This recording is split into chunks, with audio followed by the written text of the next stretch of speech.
how did you transfer, go from being a fighter into real estate? And then how long ago did you start that?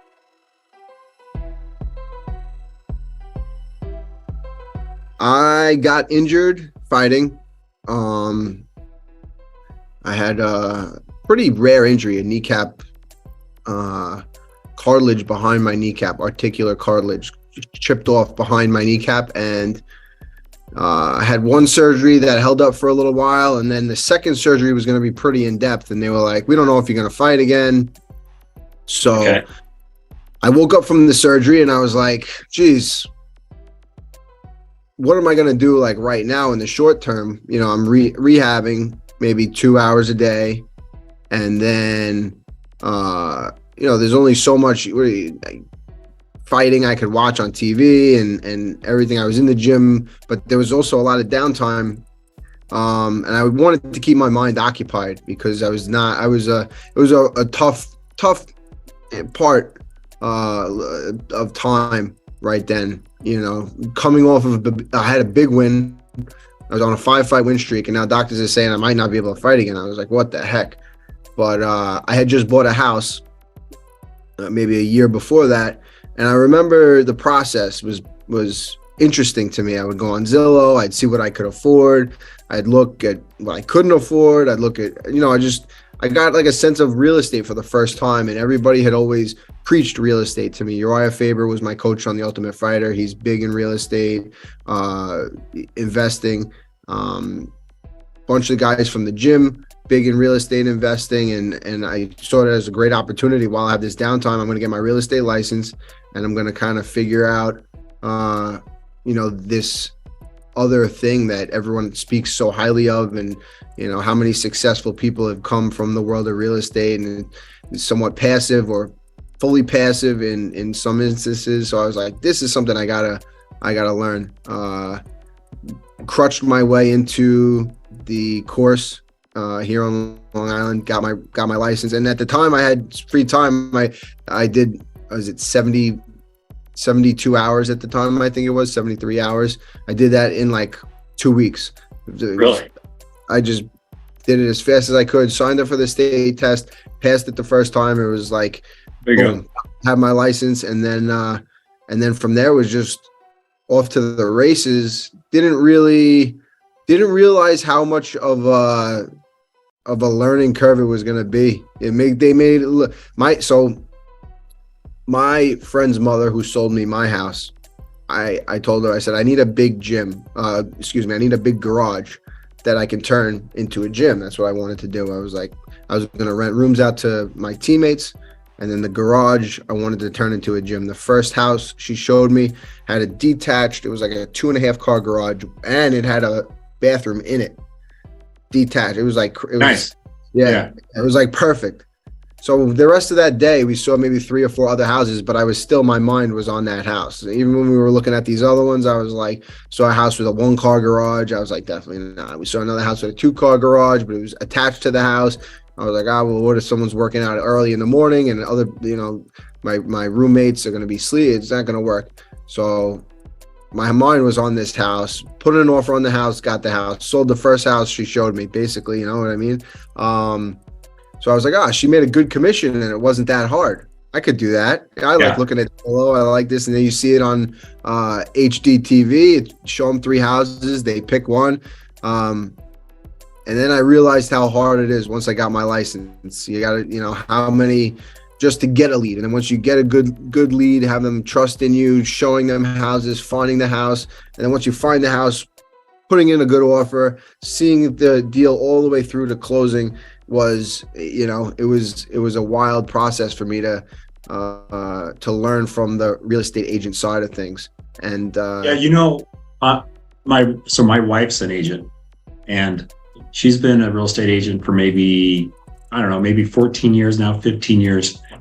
I've been in the mortgage business for 25 plus, and I've always worked with realtors, obviously, and kind of somewhat appreciated what they do until my wife got her license. And then I really appreciated what you guys do, because honestly, there's so much that goes into your job as far as, finding the house. Well, first getting the lead, like you were saying, finding the house, negotiations, or just organizing everything that has to be done from start to finish with the close. You guys work hard, and more of a reason that I always am about using local. It's almost impossible, or it's so not smart to try to find or use a realtor that's not local in your area, for just all those reasons. But anyway, so yeah, I appreciate what you guys do. You guys do work hard. That's for damn sure. And it's not easy. It is for sure. And you get a lot of people now with me, starting to become visible as a realtor and as a broker, coming to me and saying, I want to do it part-time, and yeah, no way. I want to get into it. There's no like getting into it.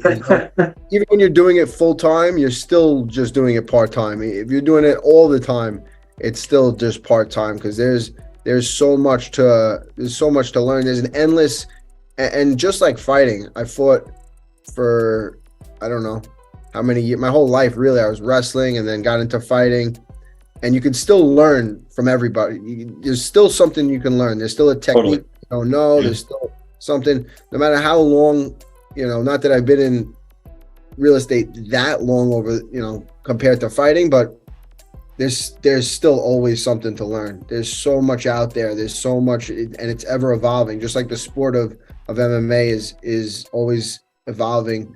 The real estate industry is always evolving, and there's always something new, a new technology coming out, new CRM, new whatever it is. There's so much new stuff being developed, and the market's always changing as well. So you got to keep up with it. It's almost like there's so many ends to keep up with.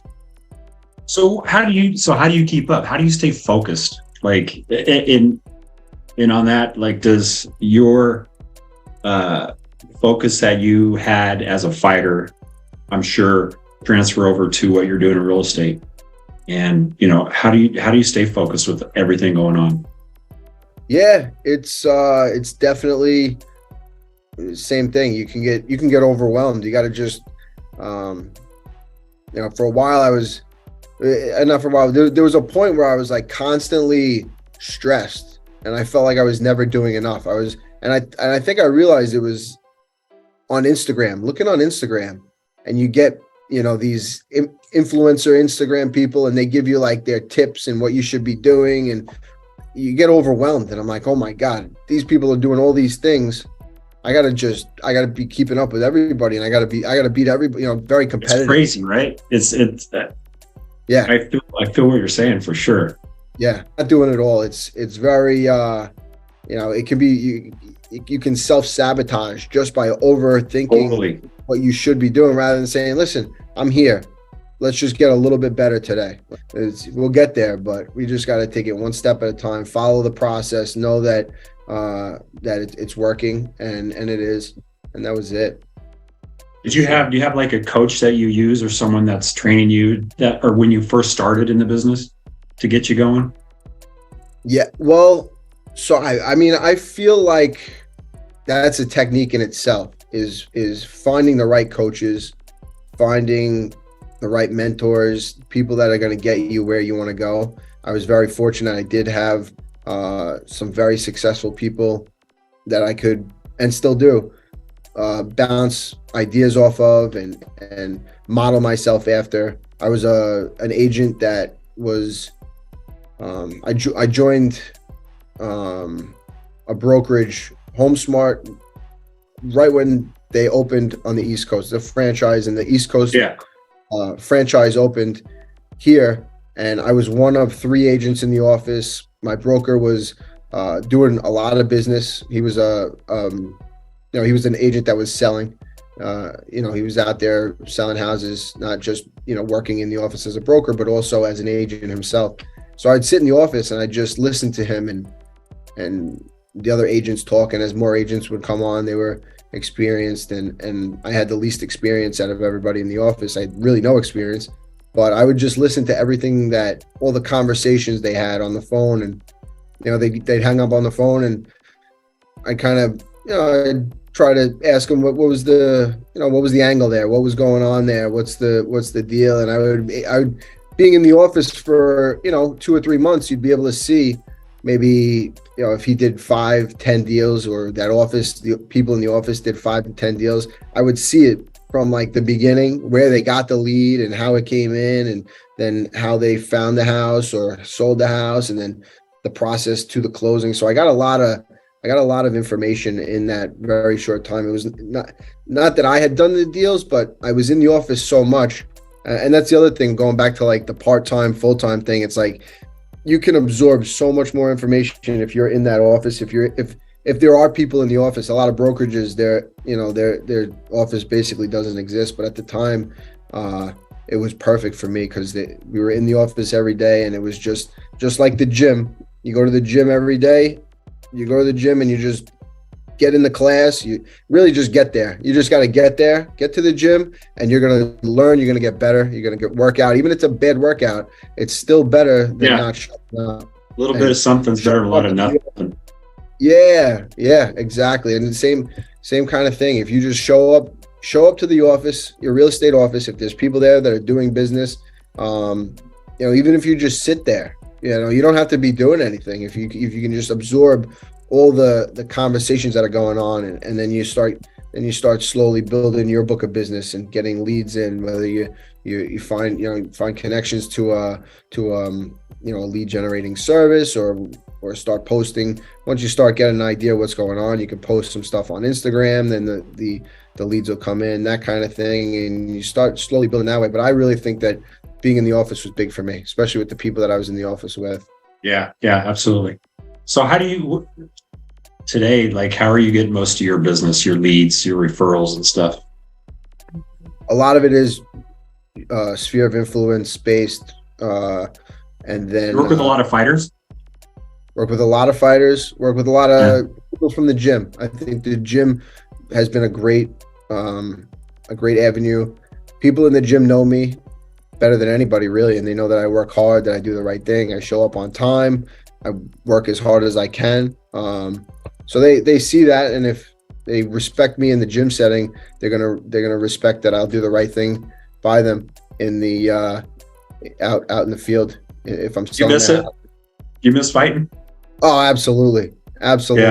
Yeah. No, it's something that was such a big part of my life for so long. But I'm still in the gym. I'm still working out with the guys. I still, I cornered Aljamain Sterling a few weeks ago. He defended his title again at the Prudential Center, and so that keeps the juices flowing in that part of my life. Keeps me in there. There's a lot of up and comers at the gym, guys that helped me when I was fighting at the highest level. They were kind of being my sparring partners and everything, but now it's their shot. Now they're in the UFC or just on the brink to being in the UFC, and having them to really look forward to a fight and looking after and whatnot keeps me in the gym, keeps me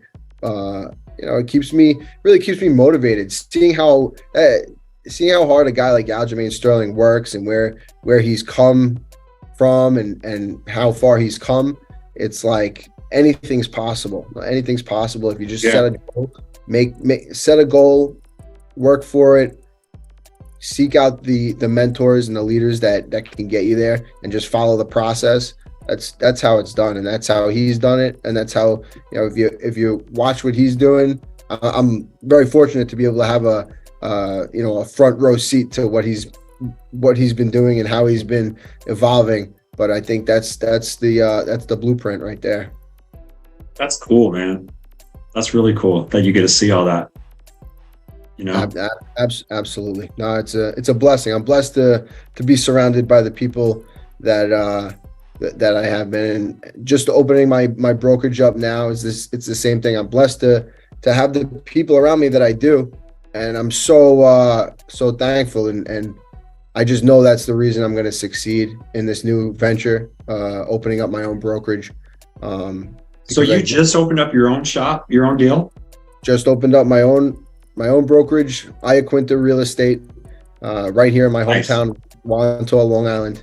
It's it's something that I've been wanting to do for a while, and now's the time. I pulled the trigger, and yeah, it's bringing on agents, bringing on employees, transaction coordinators, and stuff like that to help run the business. It's fun. It's fun. Just like getting into real estate, the first time it was a learning curve, and it was a daunting process in some aspects. This is and will be, I know, but I know that I have the support. The grand opening was crazy. There was so many people here. Nice, man. Congrats. Yeah. That's awesome. This was just like a couple weeks ago, right? Or just recently? The grand opening was a week ago. Yeah. Okay. Yeah. Because I think Randall was saying something about it because you left HomeSmart to do this, right? Correct. Yeah. Yep. Okay. Yeah. I was the first agent, pretty much the first agent on Long Island, signed under HomeSmart, and then he owned a HomeSmart in Vegas, and then we just, we would talk fighting. He'd manage the fighting, and then kind of all of our conversations have transferred into real estate and running our real estate brokerage. So it couldn't have worked out any better. And I've been out to Vegas plenty of times, and the last time I was out there was just going to his real estate office and picking his brain, picking Goran, his partner in the brokerage, is just a savage. He is so smart, and he is so good with. He's a good guy. Really, Goran. The best. He sat with me. He broke everything down, and I tried. I feel like I could sit with him for a year and still not absorb all the stuff that he has to offer, because he's just a wealth of knowledge. He's so squared away, and he got me hooked on the Real Geeks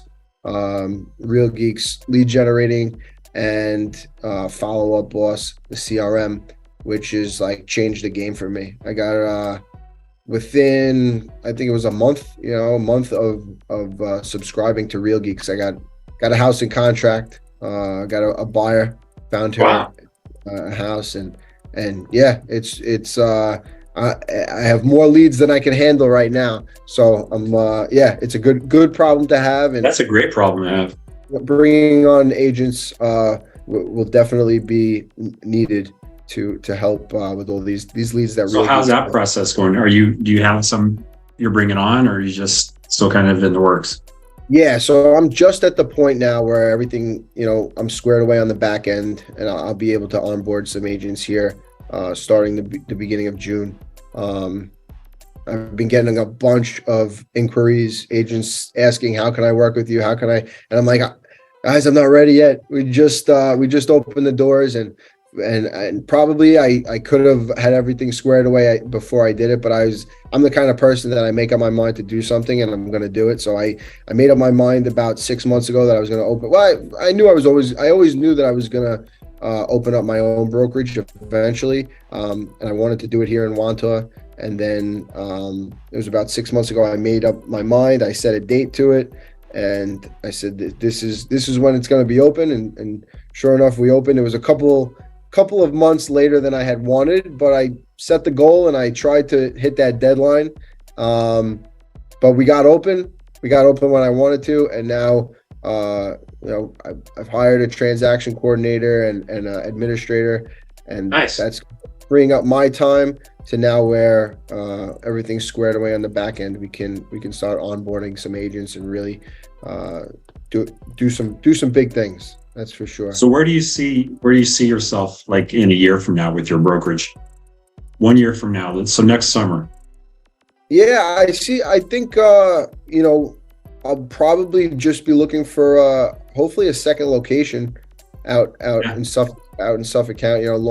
Long Island. Because what we'll do is we'll follow up and check in with you, make sure you hit your goals. That's it. Let's do it. A year from today, we'll be looking for space in Suffolk County.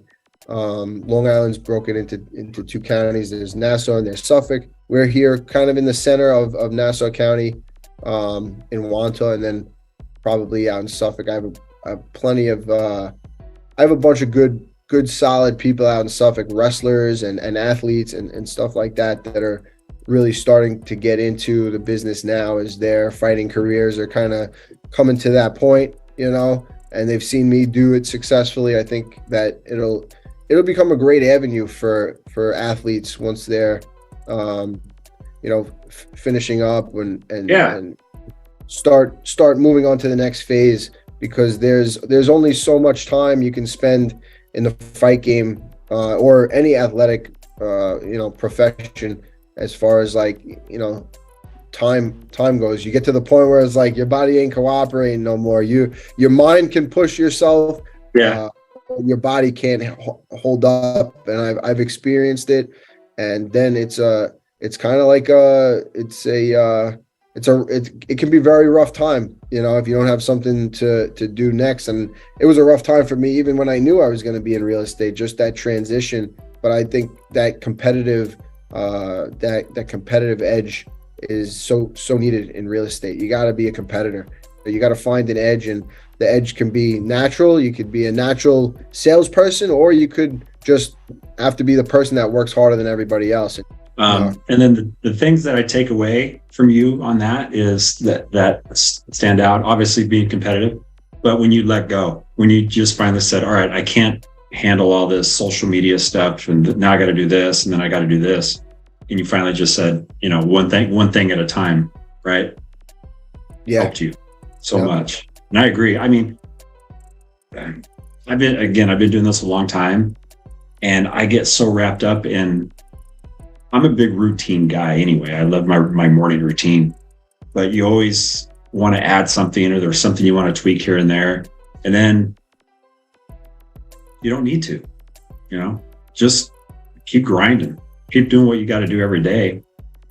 But I love the angle that you have, and with fighters and stuff, it's going to be great for you. You could do a lot for sure. I appreciate it. It. Definitely. All right. One quick question. So I'm gonna there's this podcast guy. I listen to Tim Ferriss all the time. Who's he's got a good podcast going on. But at the end of one of the questions that he always asks that I want to ask you is, if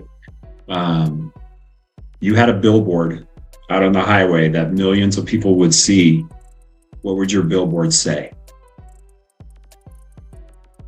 Wow. If I had a billboard. Now, what am I, is it an advertisement for my real estate, No, just in life in general. Like that you wanted to, that's a good question, that you just wanted to get out to people. Like, this is your message. What would you say on your billboard? Oh. What would I want my billboard to say? So, No, right. I mean, we've got plenty of time, so take your time. It doesn't even. Think about it. There's a couple different ways to go. People, if it's in Long Island, I'm telling people, you got to drive a little bit more normal. This is crazy on Long Island. Track normal. F you too. Yeah. F me, F you. Don't give your finger to somebody in the driveway. But no, I mean, man, there's so many things. But if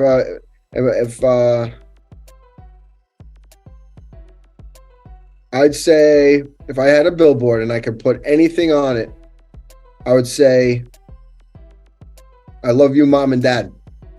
Wow. That's it. That's big. What better place to, I could tell them a million times, but to put it up there and everybody, and then not even tell them about it. I'll just be like, just drive down, meet me here. And they drive down and they see it. They'd be like, what the heck? That's cool. That's a good answer. I like that one. Yeah. Love you, Mom and Dad. Awesome. I think that'd be cool. They've done so. I've again blessed. My father is he's a gym teacher, retired high school football coach, and lifeguard. So he's wow.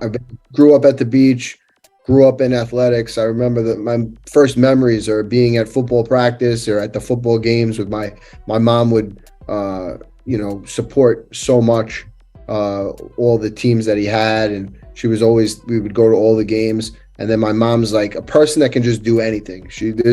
I forget, it was like growing up. And then I asked my mom something. And for the first time, I think she said, I can't do that. And I was like, what do you mean? I was like, no, you could do everything. Your mom. It was like there's nothing that she can't do. She can do, I mean, she can, as far as like just anything. She helps me take care of I have rental properties, and if anything happens, I ask my mom. Like I go, Ma, what should I do? And she has an answer for everything. She can fix everything. She can do everything. And then my dad, I get the athletics from. He's just so many people respect him. And if I tell people that that I met somebody at a wrestling tournament this past weekend, and he was just like, dude, your dad's the best. This guy's like, his kid's wrestling in high school now. So he's got to be, like in his late 40s, early 50s. And he's like, out of anybody, any male in the world, besides my father, your dad had the biggest impact on my life. And I was like, dude, that's just crazy to hear. Cool. Yeah, it was really, really cool. And, that happens very, very frequently. So I'm at the age now when you're growing up, you're like, my parents, they're such, they're busting my chops and this and that. And now I'm like, wow, I really have been blessed. And I really got to credit them with anything that I do or accomplish is all, credit to them, because. Right on. That's cool. That's job. Good. Yeah. Well, I like the billboard. I love you, Mom and Dad. That's good. I think we're good. This has been awesome, man. Really good. I appreciate you doing this, man. I really do. So I appreciate you, and I appreciate Randall for hooking this up. Other than that, we're good, brother. Awesome. I appreciate it. All right. Nice meeting you. I'll talk to you later. Dude, Darren, you're the man. All right. Appreciate Thanks, it. brother.